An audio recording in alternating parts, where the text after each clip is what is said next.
మోంతా తుఫాన్‌తో ఇప్పటికే ఏపీలో అల్లకల్లోలం సృష్టిస్తుంది. మరి అది తీరం దాటే అవకాశాలు ఎప్పుడున్నాయి? అది తీరం దాటిన తర్వాత ఏమన్నా తెలంగాణకు ఎఫెక్ట్ అయ్యే అవకాశాలున్నాయా? అట్లాగే అసలు తెలంగాణ రాష్ట్రానికి అధికారులు ఏ అలర్ట్ ఇస్తారు? మనం తెలుసుకుందాం. మనతో పాటు వాతావరణ శాఖ అధికారి డైరెక్టర్ నాగరత్న గారున్నారు. మాట్లాడదాం. మాట్లాడి మరిన్ని విషయాలను తెలుసుకుందాం. మేడం చెప్పండి. ఇప్పటికే ఏపీ మీద చాలా ఎఫెక్ట్ చూపిచ్చింది మోంతా తుఫాను. మరి తెలంగాణ మీద అంతటి ప్రభావాన్ని చూపేటువంటి అవకాశాలున్నాయంటారా? తెలంగాణ మీద యాక్చువల్లీ ఇప్పటికి క్రాస్ అయ్యే టైంకి మనకి ఇది సివియర్ సైక్లోనిక్ స్టామ్గా ఆంధ్రప్రదేశ్ తీరాన్ని కాకినాడ మరియు మచిలీపట్నం ఆ ప్రాంతాల్లో నర్సాపురం దగ్గర క్రాస్ అయ్యే ఛాన్సెస్ ఎక్కువగా కనిపిస్తున్నాయి. ప్రస్తుతం దీని యొక్క లొకేషన్ 14.9 డిగ్రీస్ నార్త్ లాటిట్యూడ్ మరియు 82.9 డిగ్రీస్ ఈస్ట్ లాంగిట్యూడ్ వద్ద కేంద్రీకృతమైంది పశ్చిమ మధ్య బంగాళాఖాతం ఆ ప్రాంతాల్లోని. అయితే దీని యొక్క లొకేషన్ చూసుకున్నట్లయితే సుమారు 160 కిలోమీటర్లు మరియు 240 కిలోమీటర్లు మచిలీపట్నం మరియు కాకినాడకు ఆగ్నేయ దిశగా కేంద్రీకృతమై ఉంది. అట్లాగే మనకు విశాఖపట్నానికి అట్లాగే ఈ గోపాల్పూర్ ప్రాంతానికి సుమారు 320 కిలోమీటర్లు మరియు 530 కిలోమీటర్లు నైరుతి దిశగా కేంద్రీకృతమై ఉంది. అయితే దీని యొక్క కదలికలు వేగవంతంగా ఉన్నందున 15 నుంచి 12 కిలోమీటర్ ప్రతి గంట కూడా కదులుతూ వెళ్తుంది. అయితే దీని యొక్క మూమెంట్ చూసుకుంటే ఎక్కువగా కూడా ఉత్తర వాయు దిశగా కదులుతున్నందున ఈరోజు రాత్రికి ఇది తీరం తాకిన తర్వాత తెలంగాణకు ఆ పిమ్మట మనకు ఎక్కువగా ఆగ్నేయ జిల్లాలో దీని ప్రభావం ఉంటుంది. తర్వాత రేపు రాత్రి వరకు కూడా వాయు జిల్లాల్లోని మనకు భారీ అతి భారీ వర్షాలు ఒక్కొక్కప్పుడు అత్యంత భారీ వర్షాలు ఆగ్నేయ జిల్లాల్లో ఉండే అవకాశం ఉంది తీరం తాకిన తర్వాత. ఓకే. సో, తీరం దాటిన తర్వాత మనకి తెలంగాణకు చూసుకుంటే అంటే 2 రోజుల సందే అక్కడ ఎఫెక్ట్ ఉన్నప్పుడే తెలంగాణలో గూడా కొంత ఎఫెక్ట్ కనిపిచ్చింది మేడం. అంటే వాతావరణంలో మార్పులు చోటు చేసుకోవడం గావచ్చు, ఇక్కడ గూడా రెయిన్స్ అక్కడ తేలికపాటి నుంచి మోస్తారు వర్షాలు. కొన్ని చోట్ల అక్కడక్కడ భారీ వర్షాలు గూడా పడ్డం జరిగింది. సో, అది చెప్పండి మేడం. అంటే ఈ 2 రోజుల పాటు తెలంగాణకు రెడ్ అలర్ట్ ఇస్తారా? యెల్లోనా? ఆరెంజ్ అలర్ట్ ఇస్తారా? ఇస్తే ఏ జిల్లాలను అప్రమత్తంగా ఉండమని సూచిస్తారు? ఈరోజు రేపు మనం చూసుకుంటే భారీ అతి భారీ వర్షాలు ఈరోజు రెడ్ వార్నింగ్స్ జారీ చేయడం జరిగింది. ఎక్కువగా కూడా ఈ 3 జిల్లాలకు రెడ్ వార్నింగ్స్ జారీ చేయగా ఈ పరిసర జిల్లాలకు ఆరెంజ్ వార్నింగ్స్ జారీ చేయడం జరిగింది. అట్లాగే రేపు చూసుకుంటే మనకి సిస్టమ్ ఇలాగా వాయు దిశగా కదిలే అవకాశాలు ఉన్నందున ఈ ప్రాంతంలో మనకి తూర్పు జిల్లాల నుంచి వాయు జిల్లాల వరకు కూడా భారీ అతి భారీ వర్షాలు కురిసే అవకాశాలు ఎక్కువగా కనిపిస్తున్నాయి. ఈరోజు కేవలం 3 జిల్లాలు మాత్రమే అలర్ట్ చేస్తున్నారా రెడ్ అలర్ట్‌లో? మిగతా ఆరెంజ్ జిల్లాలో ఏ మేర ఛాన్సెస్ ఉన్నాయి మేడం? అంటే అంటే ఆహ్, తక్కువగానే భ ఉన్నాయి. మనకి ఇక్కడ కూడా మనకి మార్జినల్ ఎక్స్‌ట్రీమ్‌లీ ఎక్కువగా ఛాన్సెస్ మనకి heavy to very heavy chances కనిపిస్తున్నాయి. ఆహ్, ప్రాబబిలిటీ ఆఫ్ 25% ప్రాబబిలిటీ మనకి ఈ ఎక్స్‌ట్రీమ్‌లీ హెవీకి 20+ ఉండే ఛాన్సెస్ ఉన్నాయి. అదర్‌వైజ్ మనకి 20 బిలో ఈ ప్రాంతం అంతటా వర్షం పడే అవకాశం ఉంది. ఆ తర్వాత ఈ ప్రాంతంలో మనకి హెవీ టు వెరీ హెవీ రేపటి నుంచి రానున్న 24 గంటల్లో కురిసే అవకాశం ఉంది. ఇక హైదరాబాద్ విషయానికొద్దాం మేడం. హైదరాబాద్‌లో ఎలా ఉండే సిట్యుయేషన్స్ ఉన్నాయి? ఎందుకంటే ముసురువాన పడుతుంది. కొన్నిసార్ల కొంత తక్కువ టైంలోనే ఎక్కువ వర్షం కురుస్తున్నటువంటి సిట్యుయేషన్ మనం నిన్నటి నుంచి చూస్తున్నాం. అసలు హైదరాబాద్‌ని ఉద్దేశించి ఎలాంటి అలర్ట్స్ ఇస్తారు? హైదరాబాద్‌లో జీహెచ్ఎంసీకి ఇప్పటివరకు మీరు ఇచ్చినటువంటి అలర్ట్స్? జిహెచ్ఎంసీలో light to moderate rains intense spells ఎందుకంటే ఇవి సైక్లోన్ యొక్క క్లౌడ్స్ కాబట్టి కొంచెం ఎక్కువగా కూడా రెయిన్స్ ఇంటర్మీడియట్గా కురుస్తూ ఉంటాయి. వేగవంతమైన గాలులు 50 నుంచి 60 కిలోమీటర్ ప్రతి గంట కూడా కురిసే అవకాశం ఉంది.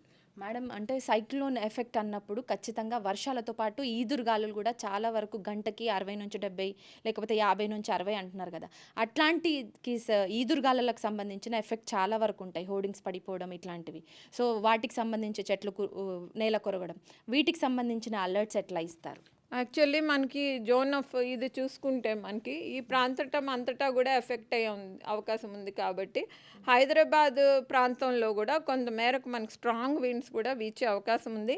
ఈ తీరం తాకిన తర్వాత కూడా మూమెంట్ని బట్టి చూసుకుంటే ఇక్కడ కూడా మనకి ఈ ఆగ్నేయ జిల్లాల్లో కూడా మనకి వేగవంతమైన గాలులు 60 నుంచి 70 కిలోమీటర్ ప్రతి గంట కూడా గాలులు వీచే అవకాశాలు ఉన్నాయి. సో, సైక్లోన్ ఎఫెక్ట్‌తో వర్షాలు కురవడం దృష్టిలో పెట్టుకొని తెలంగాణ గవర్నమెంట్‌కి మీరిచ్చిన సలహాలు, సూచనలు ఎలాంటి అలర్ట్స్‌ని అందించారు?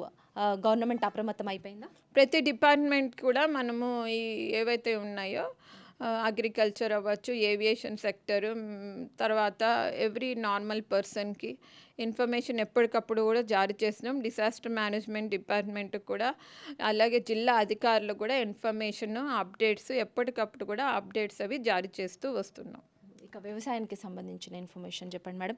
రైతన్నలను ఉద్దేశించి వ్యవసాయానికి సంబంధించిన బులెటిన్స్ మీరు ఆల్రెడీ ఎవ్రీ వీక్ రిలీజ్ చేస్తున్నప్పటికీ కూడా వాళ్ళకు ఈ సైక్లోన్ ఎఫెక్ట్ ద్వారా ఏం చెప్పదలుచుకున్నారు? ఇవి మనం రైతన్నలకు అవ్వచ్చు, వ్యవసాయ పరంగా కూడా ఈ రాష్ట్ర అధికారులకు, డిఏఓస్, డిస్ట్రిక్ట్ అగ్రికల్చర్ ఆఫీసర్స్‌కి, స్టేట్ అగ్రికల్చర్ డిపార్ట్మెంట్‌కి, అట్లాగే ఈ మండల్ అగ్రికల్చర్ ఆఫీసర్స్‌కి ఈ వాట్సాప్స్ ద్వారా అది అందరికి కూడా ఇన్ఫర్మేషన్ జారీ చేయటం జరిగింది. అట్లాగే ఇంపాక్ట్ బేస్ ఫోర్కాస్ట్ కూడా ఎటువంటి ఎఫెక్ట్స్ ఉంటాయి గాలి వల్ల, అట్లాగే తేలికపాటి చెట్లు పపాయాస్ కానీ, మ్యాంగో ట్రీస్ కానీ ఇట్లాంటివి కూడా నేలవాలే అవకాశం ఉంటుంది. వర్షం లేనప్పటికీ కూడా గాలి తీవ్రత వల్ల ఇవి కూడా నేలవాలే అవకాశం ఉంటుంది. ఇక ఆగ్నేయ జిల్లాలో కొంత మేటకు భారీ, అతి భారీ వర్షాలు తప్పకుండా ఉండి గాలి తీవ్రత కూడా ఉండే అవకాశాలు ఉన్నందున ఆ జిల్లాల్లో కూడా కోతకు దశ వచ్చిన పంటలు అవి కూడా అప్రమత్తతగా ఉండాల్సిన అవసరం ఉంటుందని కూడా, చర్యలు తీసుకోవాల్సిన అవసరం ఉంటుందని కూడా చెప్పడం జరిగింది. సో ఈ 2 రోజులు సైక్లోన్ ఎఫెక్ట్ అంటున్నారు. ఎట్లా అంటే ఈ జిల్లాలను అలర్ట్ చేస్తున్నారు కదా మేడం. 2 రోజుల పాటే ఉంటుందా? దాని తర్వాత కూడా కంటిన్యూ అయ్యే ఛాన్సెస్ ఏమైనా ఉన్నాయా? ఆ తర్వాత వచ్చేటువంటి వర్షాలకు సైక్లోన్‌కి ఏం సంబంధం లేదంటారా? ఆ తర్వాత మనకు వచ్చేవి light to moderate rains. Remnants of the cyclone ఏమన్నా ఉంటే ఆ క్లౌడ్స్ వల్ల మనకి రెయిన్స్ వస్తాయి. లేకపోతే మనకి మొత్తం రెయిన్‌ఫాల్ అంతా కూడా సీజ్ చేసే అవకాశం ఉంటుంది. సో కంప్లీట్‌గా వర్షాకాలం ముగిసింది అని ఎప్పటి వరకు అనుకోవచ్చు? వర్షాకాలం మనకి అక్టోబర్ 16కి సౌత్ వెస్ట్ మాన్సూన్ అనేది ముగిసింది. అక్టోబర్ 16కి మనం చూసుకుంటే ఈ నార్త్ ఈస్ట్ మాన్సూన్ అది కూడా ఎంటర్ అవటం జరిగింది. అక్టోబర్ సెకండ్ వీక్ నుంచి కూడా మనకు ఈ సైక్లోన్ సీజన్ అనేది స్టార్ట్ అవటం జరుగుతుంది. ఇప్పుడున్న ఎఫెక్ట్స్ అన్నీ కూడా సైక్లోన్ యొక్క ఇంపాక్ట్సే. ఈ మధ్య కాలంలో రెడ్ అలర్ట్ ఇచ్చినప్పుడల్లా చాలా వరకు ఎక్స్ట్రీమ్ హెవీ రెయిన్స్ వస్తున్నాయి కదా. రాష్ట్ర ప్రజలను ఉద్దేశించి ఐఎండీ డైరెక్టర్గా ఏం చెప్పదలుచుకున్నారు రాష్ట్ర ప్రజలు? యాక్చువల్గా ఈరోజు కూడా మనకి ల్యాండ్ క్రాస్ అయిన తర్వాత కూడా కొన్ని గంటలు మనకు సివియర్ సైక్లోనిక్ స్టామ్గా ఉన్నప్పటికీ తర్వాత సైక్లోనిక్ స్టామ్గా కూడా ఉండే అవకాశాలు ఉన్నందున మనకు ఈస్టర్న్ డిస్ట్రిక్ట్స్ ఏవైతే ఉన్నాయో వాటికి హెవీ టు వెరీ హెవీ మనకి మోడల్స్ ద్వారా కనపడినప్పటికీ మనకి కొంచెం అబోవ్ కూడా ఫోర్కాస్ట్ ఇవ్వటం జరిగింది. 22 సెంటీమీటర్స్ వరకు కూడా ఆ ప్రాంతాల్లోని వర్షం వచ్చే అవకాశాలు ఉన్నందున ఈరోజు రెడ్ వార్నింగ్ జారీ చేయగా, రేపటికి కూడా సాయంత్రం వరకు కూడా కొన్ని ప్రాంతాల్లో భారీ, అతి భారీ వర్షాలు కురిసే అవకాశాలు కనిపిస్తున్నాయి. హైదరాబాద్కి చూసుకుంటే తేలికపాటి నుంచి మోస్తారు వర్షాలు, ఎల్లో వార్నింగ్స్ జారీ చేయటం జరిగింది. గాలి తీవ్రత కూడా ఈరోజు 50 నుంచి 60 కిలోమీటర్ ప్రతి గంట కూడా ఉండే అవకాశం ఉంది. మొత్తానికి తెలంగాణ పైన మూంతా తుఫాన్ ఎఫెక్ట్ ఉందనేసి ఈరోజు రెడ్ అలర్ట్ని ప్రకటించింది వాతావరణ శాఖ. ఈరోజు రేపు సైక్లోన్ ఎఫెక్ట్ అయితే తెలంగాణ రాష్ట్రం మీద ఉంది. ఈరోజు రెడ్ అలర్ట్లో ఉన్నప్పటికీ రేపు ఆరెంజ్ అలర్ట్లో ఉంటుంది తెలంగాణ రాష్ట్రం. అట్లాగే హైదరాబాద్లోనూ ఎల్లో అలర్ట్ ప్రకటించింది. హైదరాబాద్లో కూడా ఈదురుగాలులు గంటకు 50 నుంచి 60 కిలోమీటర్ల వేగంతో వీస్తుండడంతో హైదరాబాదీ వాసులు కూడా చాలా అప్రమత్తంగా ఉండాల్సిన అవసరం ఉంది. సైక్లోన్ ఎఫెక్ట్ అంటే మామూలు కాదు. ఎందుకంటే ఇప్పటికే ఏపీలో అల్లకొల్లోలం సృష్టించినటువంటి మూంతా తుఫాన్ అనేది మళ్ళీ తెలంగాణ మీద ఎఫెక్ట్ చూపించేటువంటి అవకాశాలు ఉన్నాయి. కాబట్టి తెలంగాణ పబ్లిక్ కూడా ఎస్పెషల్లీ వర్షం కురుస్తున్న టైంలో బయటికి పోయి ఇబ్బందులు పడకుండా ఇంట్లోనే ఉండాల్సిన అవసరం ఉందన్న సంకేతాలు అయితే అందుతున్నాయి. కెమెరా పర్సన్ వీరేంద్రతో హరిత, తెలంగాణ ఫోకస్.